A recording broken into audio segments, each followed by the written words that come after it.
Welcome back. So, my experience, my life journey, what's kind of happened to me over the last 20 years. In my late teens, as I've said, I was diagnosed with cervical cells, had a very bad effect on my body. I lost a lot of weight, went through anemia, had B12 issues. I already had issues with my stomach and absorption anyway through food as a young child.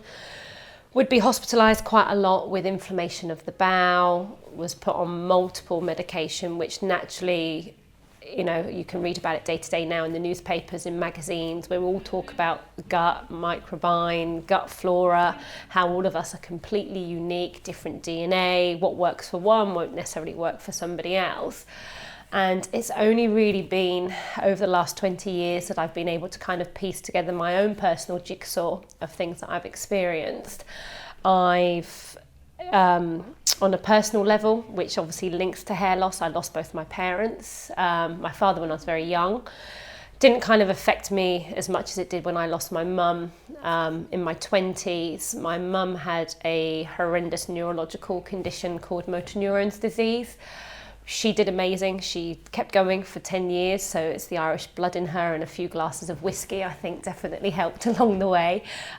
She got given a year, and like I said, she did 10, but seeing that from a young age really did kind of take a knock on my own health, my own general state, my own mind, and it did kind of cause me at the time to be a little bit destructive back in my younger years. And it's only kind of now that everything that I went through over the years has kind of made me who I am today. They do say sometimes things that you go through in life, you don't realise why you're going through them, but there's sometimes a better reason at the end. And I'm a huge believer of things that I have gone through have made me a lot stronger and a lot more determined. The fact of being unwell myself and losing my hair really did affect my confidence, as it would any man or any woman. And especially the kind of job that I did at the time. I worked in a corporate sales environment. Hello. This is Lisa. No, come on in. Come and join the party. Right. No, we like this. This is good for filming. So impromptu. Nice. Yeah. Don't film me right now. No, it's all good. So Lisa has just come to the clinic with Daisy and had a facial treatment. Is this live? Meso, yeah. We're streaming now. Why won't you come and take a seat, Lisa? Goodness, hi. Put my shirt on. But no, some of you might recognise Lisa that live locally. Lisa works in the salon in Westbourne as assistant manager with Kim, and she's come in today for a facial treatment and a shock. So, but yeah, I'm all like, hi, you know what I mean? I genuinely didn't know this was happening. So, I'm just gonna how do you feel? It's actually amazing. It just feels like you've got a bit of sunburn. That's it. It doesn't feel bad at all. It's just a bit tight and. But that's fine, and that's going to fade tomorrow anyway, and I can put a bit of makeup on. It just looks like you've gone for a run, doesn't it? Yeah, kind of a little bit red. Which hasn't happened. But no, Lisa has the Meso pen, which I try to have every 6 weeks, which I'll talk about another time. But it's an amazing treatment. I've been having it for about 6 to 7 months now, and I've noticed the benefits. That's what you recommended it to me, didn't you? So. Pulled in Lisa, and she's had one as well today. Absolutely. There you go. Yeah. I'm going to go now. Next will be a cheeky buff butler walking in that we've arranged for midday to bring drinks. Mwah. No, bye, bye, my lovely. Bye. I'll see you tomorrow. See you later. Bye. Bye. Well, there we go. All good? Yeah. Anyway, these things are going to happen, and this is the whole point of doing these things, and it's not meant to be, 100% and things like that. But Lisa's fantastic. As I said, I'm here at Sandbanks Clinic. They do an array of treatments, and Lisa's just had a non-surgical facial treatment today, which is something that I do recommend to clients as well that are suffering from acne, which can be linked also with forms of hair loss and hair thinning. So kind of here, we're able to treat everybody from inside out, from top to toe. So yeah, that's Lisa. So going back to kind of my journey, as I said, I've experienced a lot emotionally and physically, which had a toll on my hair.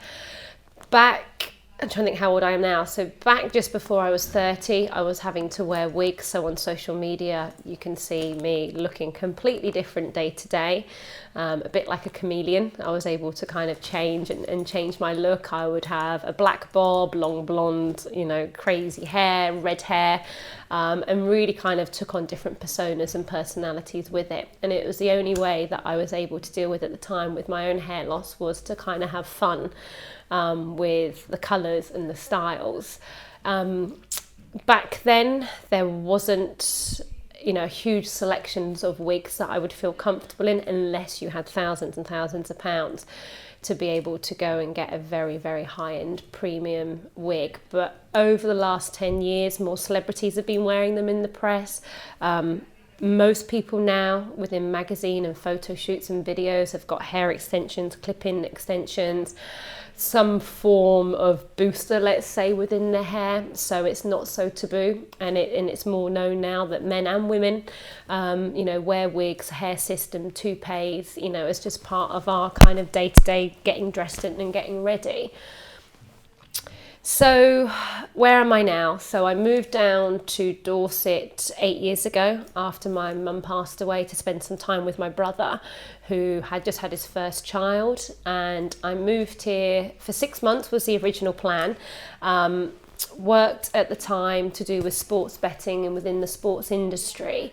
That kind of came to an end. The company closed down, unfortunately. So I then did some work within IT consultancy, because my background, for a number of years, I used to work for a company called MCI WorldCom, which would be known to a lot of you now as Verizon. They're a huge American company. And I was based in Reading at the time. So I went in to do some IT consultancy in London for a while. Separated from my partner back then that I was with for 8 years, and decided to move down here.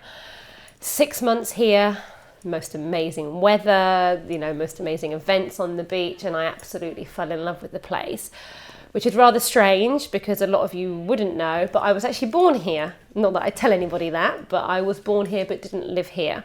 My father passed away when I was younger, as I've said before, and I went to private school in Malvern in Worcestershire and in Guildford. So the girl came home, as they say, and it's beautiful. I love living by the coast. It's really therapeutic, and it's one thing that I try to do every weekend, is get out, have a beach walk, and when it is warm and sunny, get into the beach, because it's really good for the soul and the mind and the body. So I moved here, didn't plan on staying here, but fell in love, and I've now been here for 8 years.